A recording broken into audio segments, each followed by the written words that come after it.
something is off course, or more importantly, I think, our understanding of how innovation and our action translate to local prosperity, local economic growth, are wrong.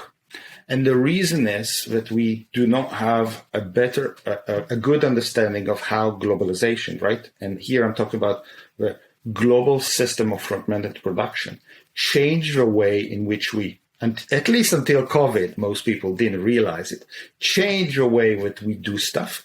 It also changed the way we innovate. And it's more importantly, or at least as importantly, changed the way in which innovation translates to good jobs, prosperity, and economic growth in different places, depending on which state of innovation you actually focus on.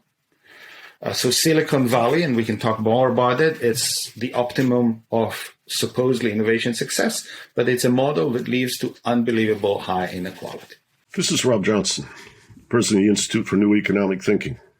I'm here today with a longtime friend of INET, Danny Breznitz. He's a professor and co-director at University of Toronto. He's a co-director of the Innovation Policy Lab and the Monk Chair of Innovation Studies. He's also a co-director of a program at the Canadian Institute for Advanced Research pertaining to innovation and social equity. He has written a book, Innovation in Real Places, Strategies for Prosperity in an Unforgiving World. As I was exploring this, what I always felt was we had a bit of a hubris as humankind. We used to believe in gods and spirits, and then we got to the point where we were in control of our own destiny. People like Christopher Lasch, the True and Only Heaven, The Religion of Technology by David Noble. All of these false worships gained so much strength that we got everything out of our way except worshiping them as though that was deliverance.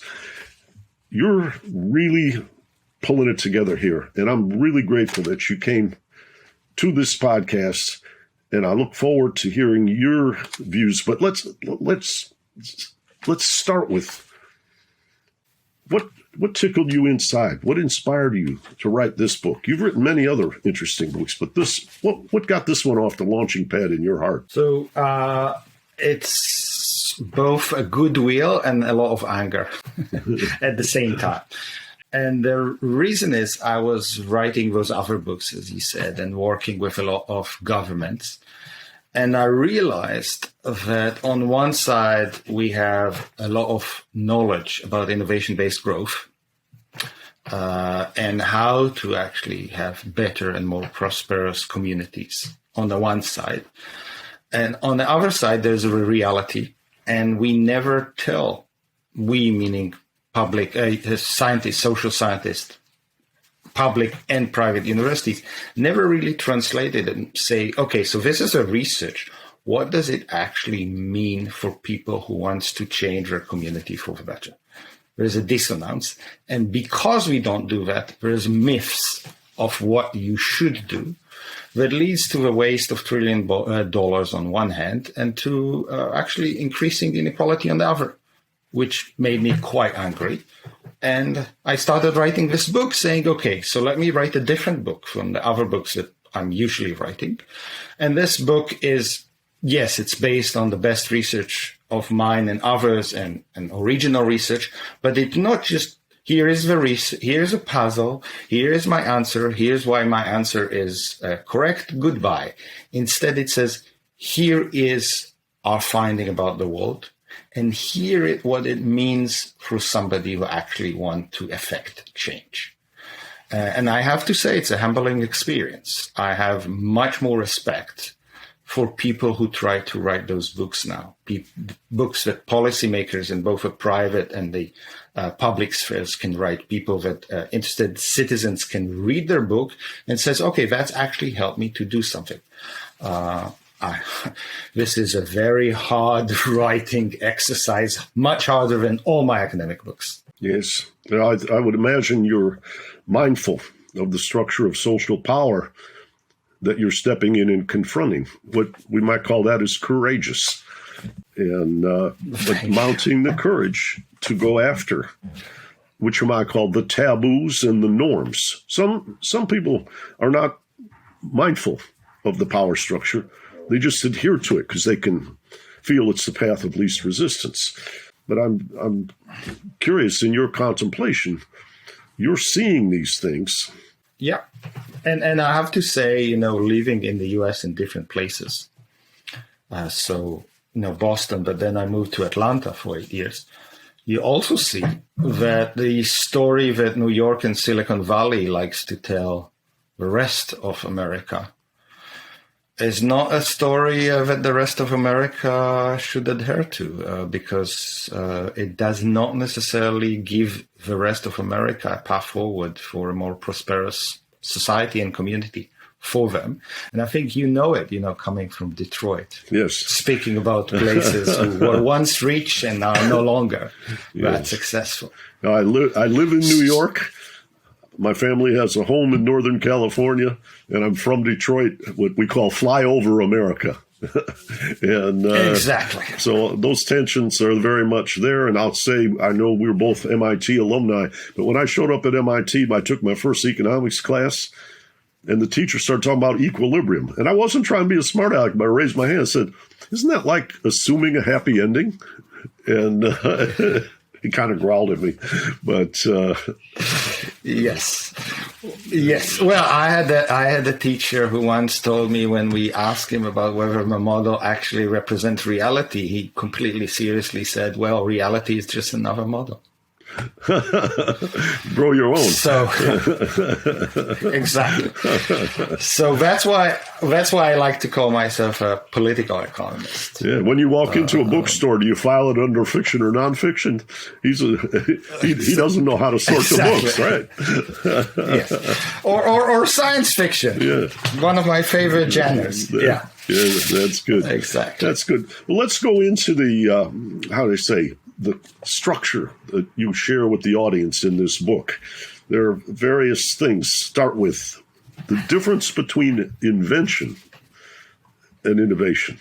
How do you see those processes or those as not synonymous, but more textured? So we have to remember why we care about innovation, right? And we care about innovation because its impact on human welfare and growth, economic growth, but also we have Corona now. We cannot fight Corona without innovation, right? But then we have to remember what innovation is. And innovation is not invention. It's not me and you sitting in the lab at MIT and coming up with a new idea. It's not even the first, iteration of that idea in the lab.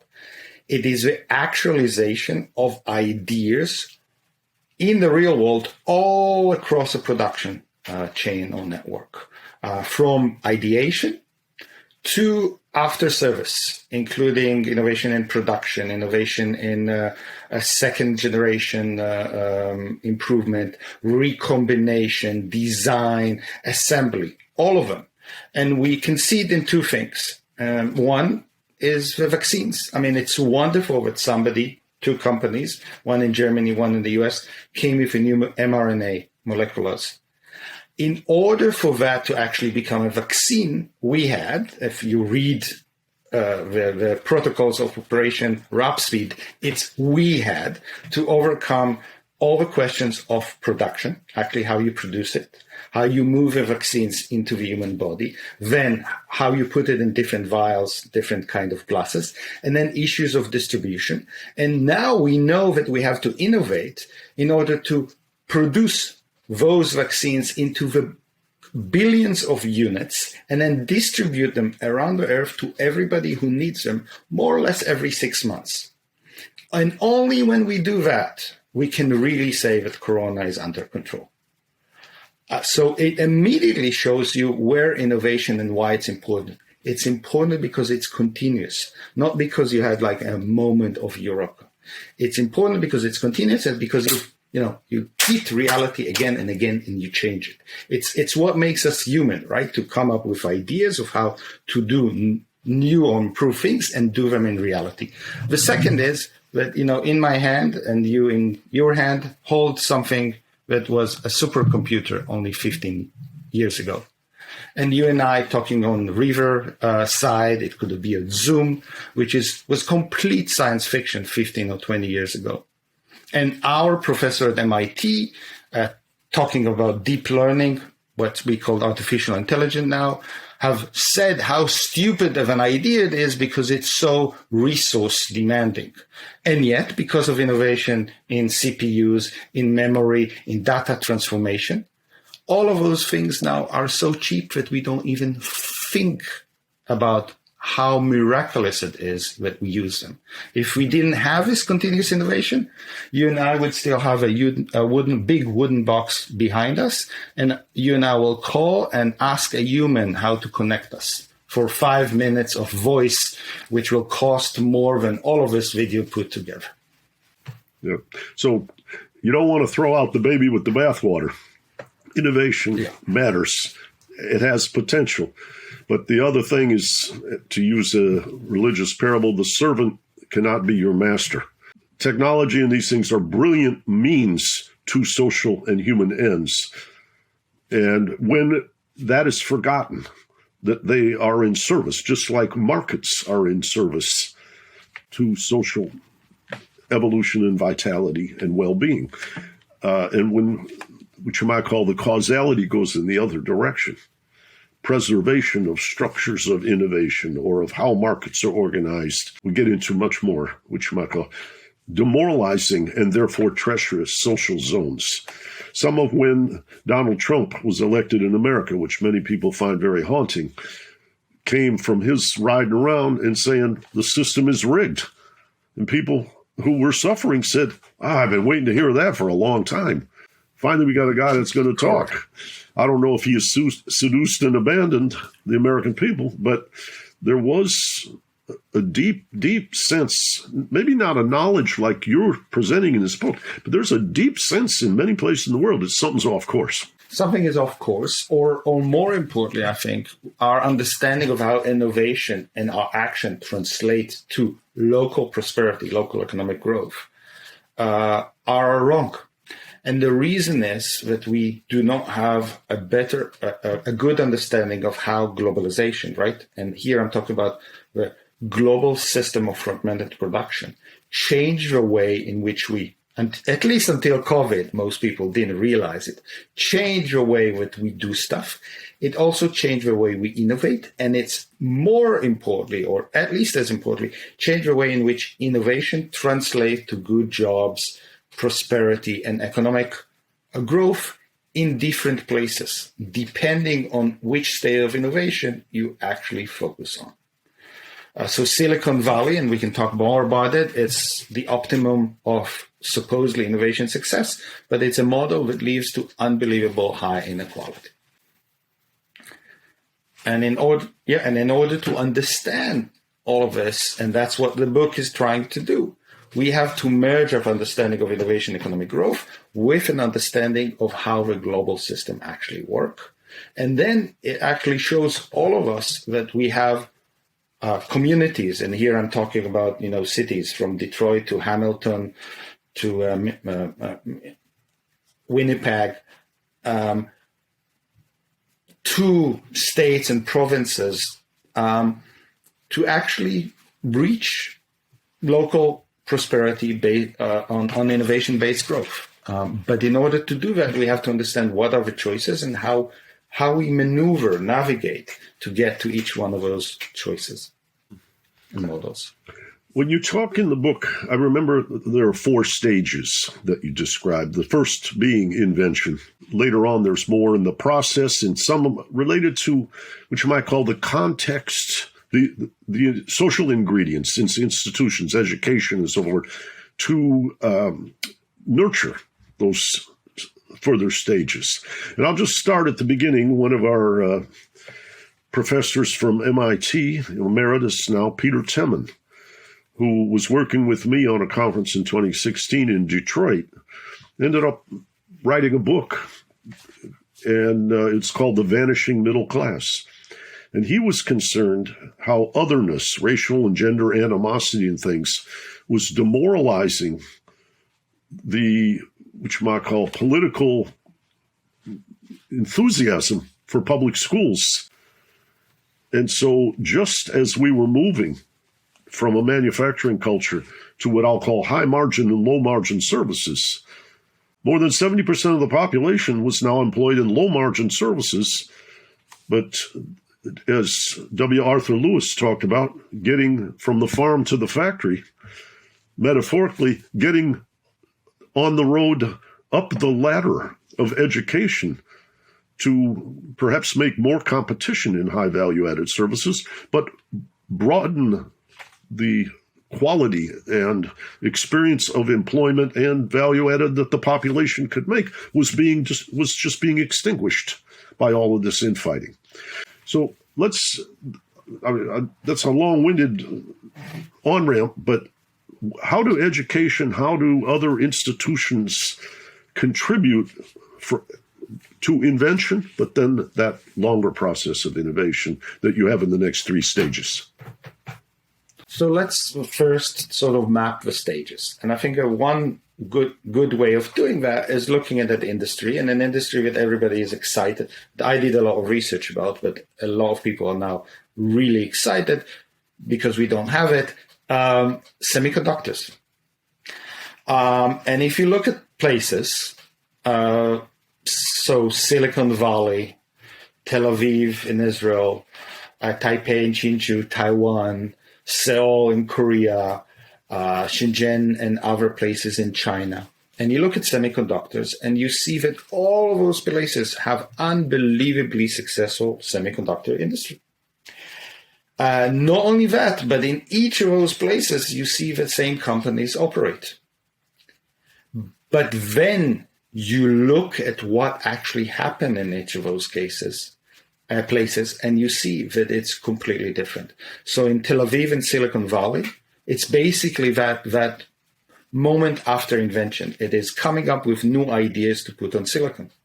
But then when you actually want to put them on silicon, it all goes to Taiwan, as we now know, because we Americans have forgotten how to innovate in the production of silicon chips, basically.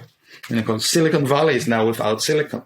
And because of that, we now could not produce cars, speaking about Detroit.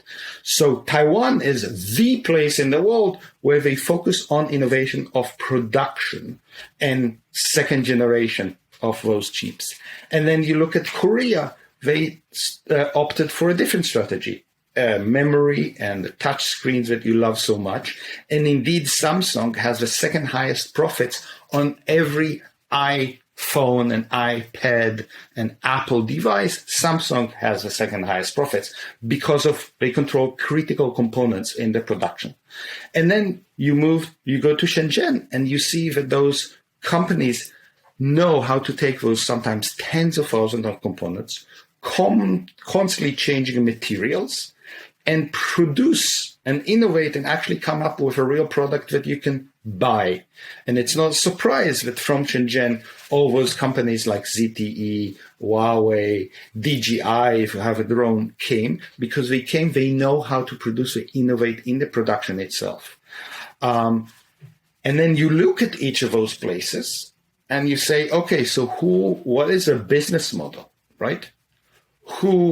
How those companies work, how they make money, and more importantly, who is employed and how they're compensated. And you can see on one hand Silicon Valley, and even more so Silicon Valley on steroids, which is Tel Aviv, Israel, where the real industry is the industry of not technology and production, but it's coming up with companies that you buy cheap and you sell for a lot of money as quickly as possible. So they invent and innovate as soon as they sort of have a proof of concept of something that is useful, they're being grabbed by multinationals, or if they're even more successful, go to an IPO. They never go to any of those other stages. So the only people that they employed are the geek elites, the graduate of the best universities, and the only people that actually enjoy any financial success and profits are those geeks elites, a few celebrity chefs, and of course, the financiers. The rest of the population is not even involved in this game. And this game, when it goes high tilt, which it does in Silicon Valley and Tel Aviv, is the economic engine for the whole of society. Okay? And Israel has become vastly richer because of that. But Israel has also become unbelievably unequal. Currently, 1 of every 5 households, so 1 of every 5 families, don't have enough money to buy food at the end of the month. And this is a society that 2 generations ago was the second most egalitarian in the among Western democracies. So it is, and it's, by the way, it's okay if you know that this is the choice you're making. And then, as you said, you can start, like our old professors, start to think about what institutions and other modes you have, so the other 85% also have a future. And then you can choose it. But you have to understand that this is a choice and that there are other choices to reach prosperity and innovation based. And that's why I talked about TSMC and Samsung, power, real critical power in the global system. Yeah, I remember there's 3 pieces that you talk about later in the story. That if you're, just to go to your 4 stages, your first stage is invention, then you're trying to figure out what products to create, then you're trying to build and evolve those products. And then there's a kind of more larger vision in the 4th stage, which I'm not sure I'm as clear on after reading the first time through the book, but then building the institutions to nurture this process and so forth runs into something which you kind of, I don't know if you call it evils, but 3 things: intellectual property rights and finance. And I can't remember the third, but the data. The data. And these things became what you might call systems of protection, right and wrong, whatever, intertwined with globalization, where we don't have a global government. And you warned people not to be what you might call too fantasy-like euphoric about these possibilities, because they didn't have the power to change some of those challenging contours. So in a kind of 4th stage, how do we implement this for society? How do I bring you to a group I'm involved in every year called Homecoming Detroit and talk about what do we have and where can we go? But we got to look at it in that context of financialization and intellectual property rights and data. So there's 2, as a book is structured, right? The first and the long part of a book, the longer, is a constructive advice, is understanding what is innovation, what is invention, and understanding the 4 stages and how communities can sort of choose those stages. And as you said, talk about the institutions that you need to nurture in those stages. And I think that's really important to understand.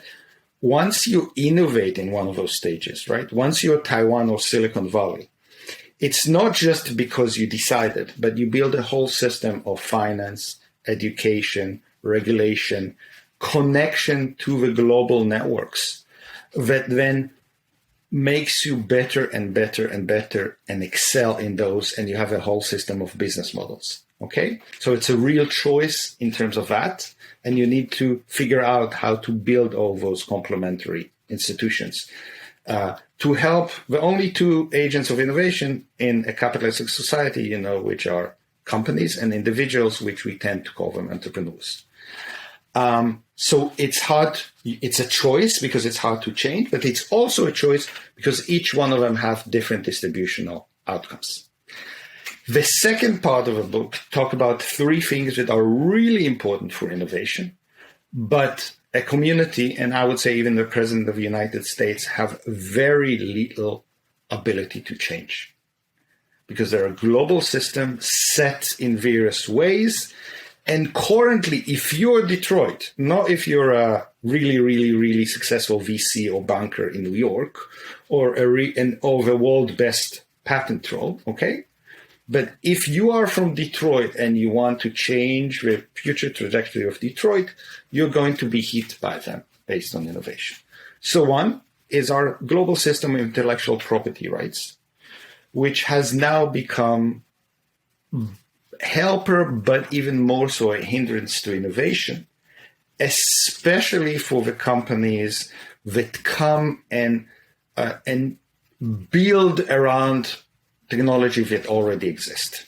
Okay? They will be immediately attacked by other incumbents or patent trolls trying to get rents, for example. But it's not just patents. We have technology standards and IP are embedded in those technology standards. Whoever embed their technology basically have rents for life. I don't know if you look at trademarks lately, but they have been exploding even faster than the number of patents in all languages. So we should watch out what words we use, Rob, in this interview, because depending on the way we use them, we might be open to being sued. And then there's a whole world of copyrights, trade secrets, on and on and on and on, which limits the ability. Then you have finance, which we talk a little bit about, but especially in the US, if you and I would say, wow, these TSMC people are really smart, we also want to have those business models in the US, you will find that it's almost impossible to do it under our current financial system and current regulatory system if you're a public company.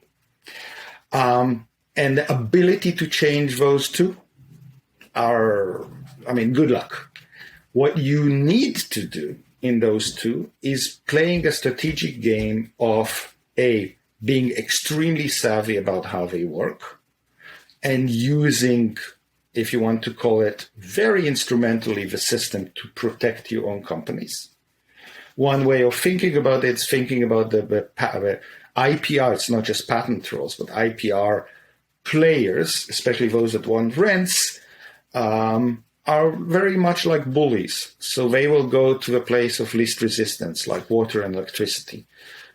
So it's not nice to the world, but if you create a system in which they know that if they attack your companies, it'll be really hard to get anything, and you might even attack back.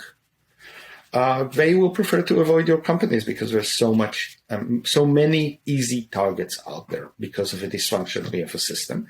And I would say very cynically as a political economist that if you do it enough in enough places, you will start to have change in the system.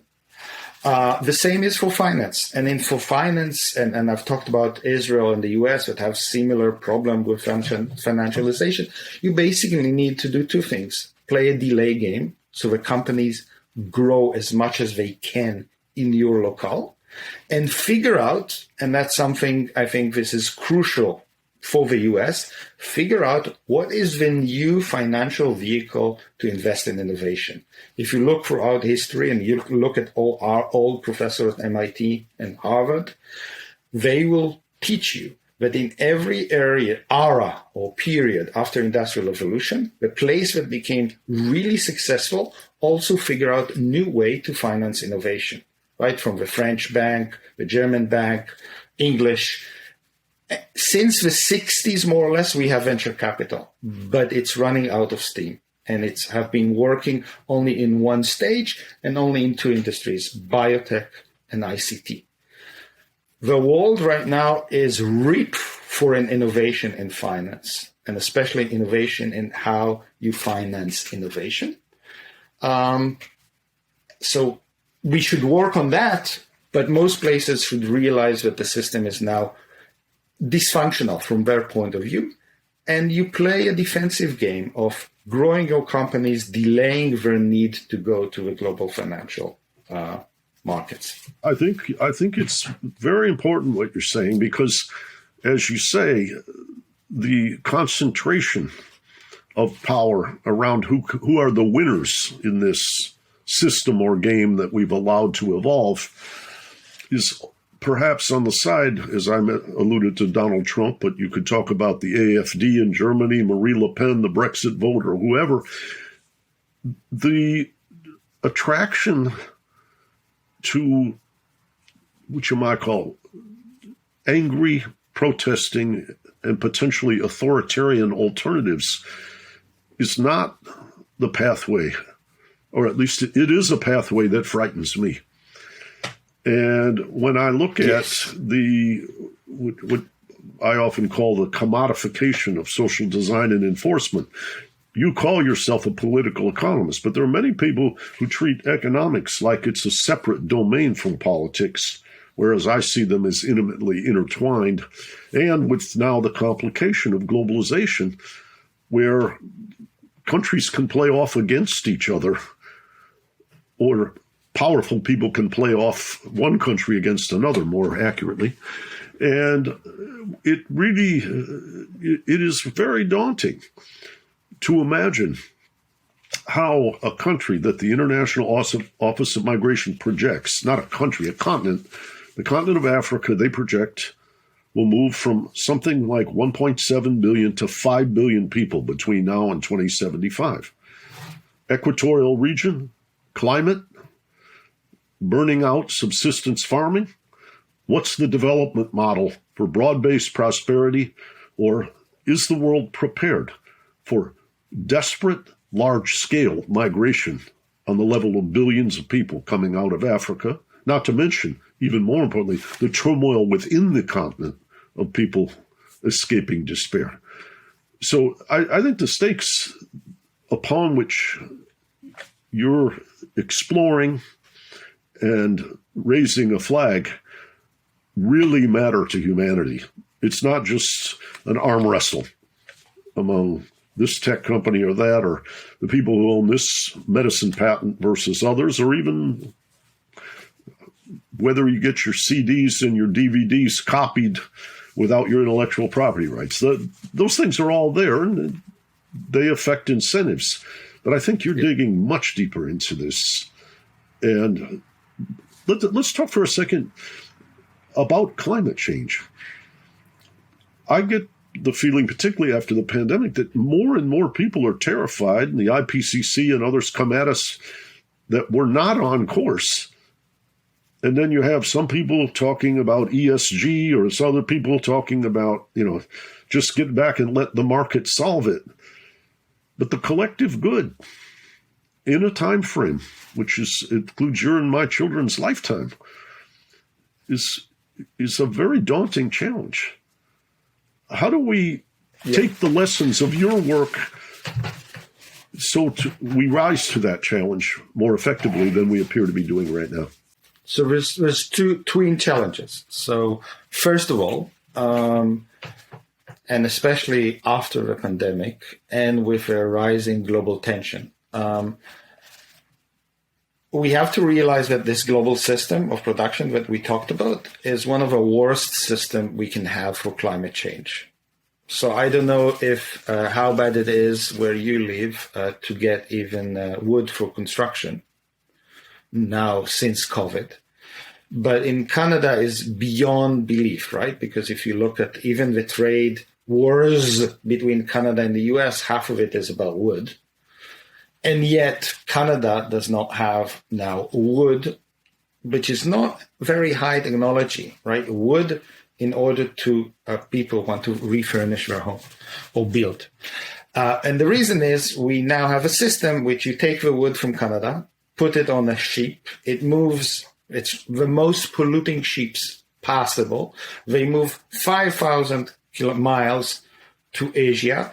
Then they go through processing, which is very simple for about an hour or so. Then they're being shipped back on the same ship to go back, all polluting all the way twice. So one of the hopeful things that might come of this pandemic is a rethinking about the real cost and consequences of this massive global system. And then taking the goods out of it, right? Because that system is very effective when you are specializing in different stages. And thinking about a diverse regional system of production, okay? Politically, I think in the US is now called friendshoring. So creating a North America system, creating a European system. We will still have a global system, but we won't be so much dependent on it. And second, hopefully we'll produce a lot less of a climate change, gas emitting and various other pollution. In that system is also a really hopeful system because, as I said in my book, communities can choose those models and work and get to be part of that global system, but it's a hard work. When the world, and now we have this period of openness to it, is reconfiguring in its global production networks, there is actually more windows of opportunity for communities all around the world who get their game together, decide what stage and what industry they want to play, and go for it to actually find a place, because it's an opening. You're not fighting for your place against others, okay? I would also say that if we don't do that and forget climate change for a moment and go back to the politics, if we don't figure out how to offer hope in the future for people, that their children, that their future will be better, but even more importantly, that the future, they work hard so the future of the children is better, we are going to end up with horrific political ramification.